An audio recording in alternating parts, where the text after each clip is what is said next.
الشہداء امام حسین کا عرس، حضرت سید الشہداء امام حسین کے ساتھ کربلا کے میدان میں شہید ہونے والے تمام احباب کا عرس۔ تو یہ عرس جو ہے وہ اکثر ہوتے بھی اسلامی تاریخ کے حوالے سے، تو اس واسطے ہمیں اپنے بزرگوں کی اسلامی تاریخ یاد رکھنی چاہیے۔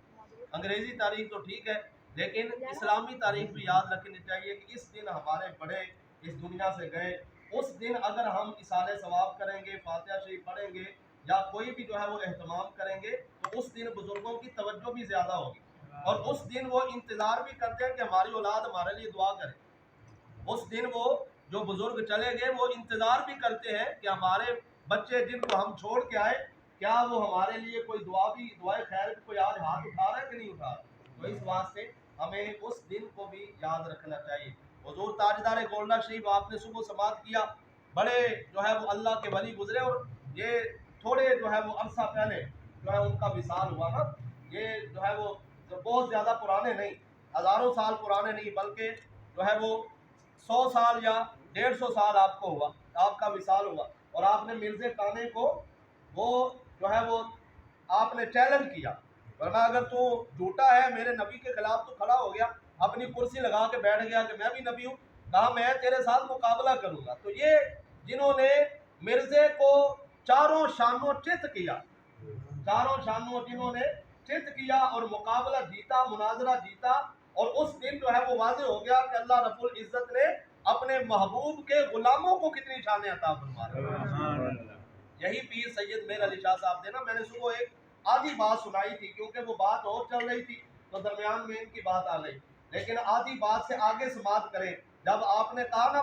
پیر میر علی شاہ صاحب نے یہاں لاہور میں آ کر پنڈی سے چلے، راول پنڈی سے چلے اور لاہور میں پہنچے اپنے نبی کی عزت کا دفاع کرنے اور اپنے نبی کی ختم نبوت پہ پہرا دینے کے لیے پنڈی سے آپ نے سفر کیا اس دور کے اندر، اور لاہور پہنچے، کہا میں لاہور میں آ رہا ہوں اور لاہور میں تم بھی آ جاؤ، اور ہم آج جو ہے وہ پتہ چل جائے گا کہ واقعتاً کون سچا ہے کون جھوٹا ہے۔ آج تو اگر غلام کا مقابلہ کر سکا نا تو پھر جو ہے وہ تیرے ماننے والے یہ سمجھے کہ تو جو ہے تجھے کوئی شان ملی ہے۔ آج تجھے یہ پیر میر علی شاہ بتائے گا کہ دین کیا ہوتا ہے، اسلام کیا ہوتا ہے، اور کیسے جو ہے وہ نبی کے مقابلے میں کھڑے ہوتے ہیں۔ حضرت پیر میر علی شاہ صاحب پنڈی سے سفر کر کے آپ لاہور میں پہنچے، اور آپ نے پھر کیا فرمایا تھا کہ تو بھی قلم رکھ اور میں بھی قلم رکھتا ہوں، اور کورے کاغذ رکھو، جس کا قلم خود تحریر کرے وہ سچا ہے۔ یہ جب بات آپ نے کی تو مرزا بھاگ گیا، مرزے کے ماننے والے بھی بھاگ گئے، کیونکہ جھوٹا تھا نا، وہ تو کچھ دکھا نہیں سکتا تھا۔ سید سامنے بیٹھا تھا اور سچا اور سچا سید بیٹھا تھا، حسنی سید بیٹھا تھا، نبی کا بیٹا بیٹھا تھا،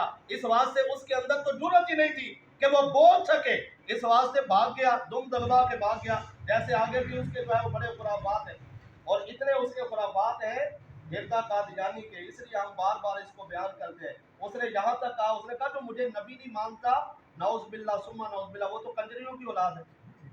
اس نے گالیاں لکھی اپنے سارے مسلمانوں کو اپنی کتابوں کے اندر، اور اتنا پاگل تھا، اتنا جاہل تھا کہ اپنے پاس جو ہے جیبی کے اندر، اپنی جیب کے اندر، اپنی آستین کے اندر ایک میں جو ہے وہ گڑ رکھتا ہے، اور ساتھ جو ہے وہ ڈھیلا بھی رکھتا ہے استنجے کے لیے، اور گڑ رکھتا ہے کھانے کے لیے، لیکن اتنا پاگل ہے کہ گڑ کے ساتھ استنجا کرتا ہے اور ڈھیلا کھا لیتا ہے۔ ایسا بھی کوئی نبی ہوتا ہے کانا، اور جس کی جو ہے وہ آنکھ ہی نہ ہو؟ اللہ رب العزت نے تو سارے نبیوں کو سونا بنا کر بھیجا، سارے نبیوں کو حسین تر بنا کر بھیجا۔ ساری امتوں میں جو نبی آئے تو نبی ساری امت سے حسین ہوتا ہے، اور ایسا کون سا نبی جو جس کی جو ہے وہ آنکھ ہی کوئی نہیں، دیکھنے والا ہی کوئی نہیں۔ تو یہ جو ہے وہ اس کا جھوٹا دعویٰ تھا، جھوٹا ہو گیا۔ جب چلا گیا نا، بھاگ گیا، تو پیر میر علی شاہ صاحب رحمۃ اللہ تعالیٰ علیہ سے کسی نے پوچھا، بعد میں بزرگ جو ساتھ تھے، جو اہل سنت ساتھ تھے، یہ الحمدللہ اہل سنت کی یہ شان ہے، ہر میدان میں ہر دور میں اگر کھڑے ہوئے تو اہل سنت ہی کھڑے ہوئے، اگر کام کیا تو اہل سنت نہیں کیا ہے۔ جس مرضی محاذ پہ اٹھا کے دیکھو، سکھوں کو بھی کلمے پڑھائے ہیں تو اہل سنت نے پڑھائے، دادا علی اکبری نے، بابا فرید نے، اور پھر پیر باہو نے، یہ سارے اہل سنت تھے۔ ہر میدان کے اندر اہل سنت کھڑے ہیں، ہمارے بزرگ کھڑے ہیں، ہمارے اسلاف کھڑے ہیں۔ اگر جو ہے وہ ختم نبوت پہ بھی ضرورت پڑتی ہے تو پیر میر علی شاہ صاحب کھڑے، حضرت پیر میر علی شاہ صاحب کھڑے۔ اور جب جو ہے یہ آپ نے شکست دے دی اور مناظرہ جیت لیا، اور پھر جو ہے یہ ختم نبوت کے نعرے بھی لگ گئے، تو تو بعد میں آپ کے جو مریدین تھے کہنے لگے حضور اتنی بڑی بات کر دی، اتنی بڑی بات، قلم کو چلانے کے لیے تو ہاتھ کی ضرورت ہے، قلم خود بخود کیسے چل سکتا ہے؟ اگر قلم آپ کا نہ چلتا تو پھر کیا ہونا تھا؟ پھر یہاں پر جو ہے یہ پریشانی ہونی تھی،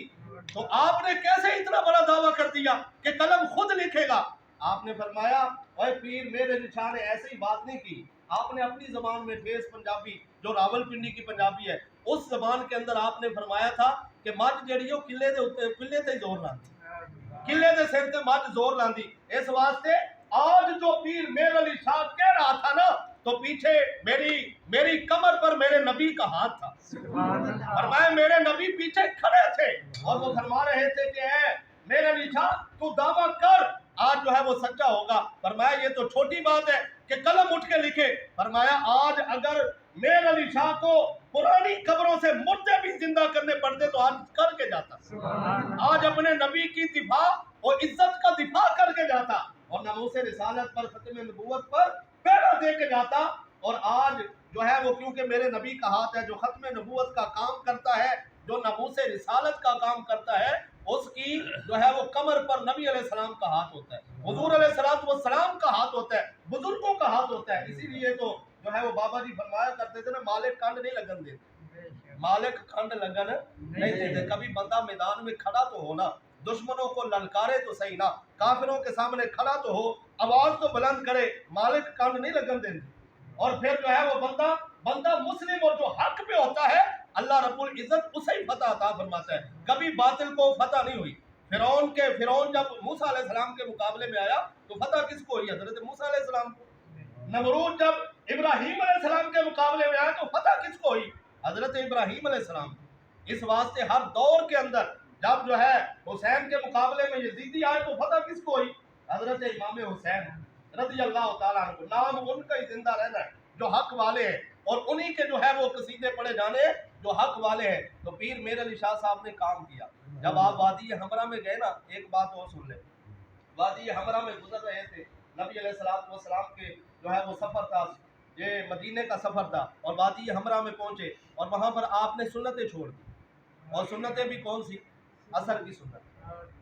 غیر موقدہ سنتیں چھوٹ گئی، فرض پڑھ لیے اور نبی علیہ السلام کا دیدار ہو گیا۔ سرکار دو عالم صلی اللہ علیہ وسلم نے فرمایا اے میرے بیٹے تم نے میری سنتیں چھوڑ دی، تم نے سید ہو کر، حسن ہی سید ہے، تم نے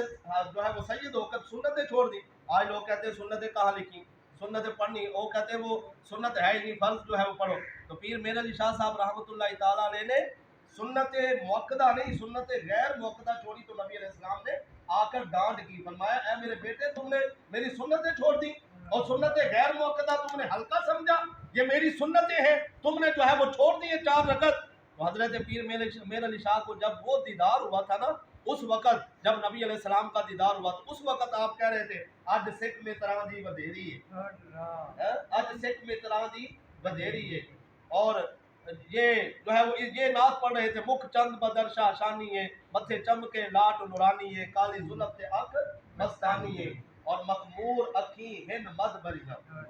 اس صورت نو میں جانا تھا۔ دیکھ کر کہہ رہے تھے، حضور کی صورت کو دیکھ کر آپ پڑھ رہے تھے، اس صورت نو میں جانا تھا، جان آکھاں کے جانے جہان آکھاں، سچ آکھاں تے رب دی میں شان آکھاں، جس شان تو شانہ سب بننے، سبحان اللہ ما اجمل کا ما احسن کا ما اکمل کا، کتھے میرے علی کتھے تیری ثنا، گستاخ اکیں کتھے جا رہی۔ یہ حضرت پیر میر علی شاہ صاحب رحم عاشق رسول بھی تھے، فنافر رسول بھی تھے، حسنی سید بھی تھے، اور آپ جو ہے وہ ختم نبوت کے عظیم پہرے دار بھی تھے۔ ختم نبوت پر آپ نے کام کیا، ناموس رسالت پر آپ نے کام کیا، اس لیے اللہ رب العزت نے قیامت تک آپ کا نام بھی چمکا دیا۔ اللہ رب العزت کی بارگاہ میں دعا ہے کہ رب العزت ہمیں سمجھ کی اور عمل کی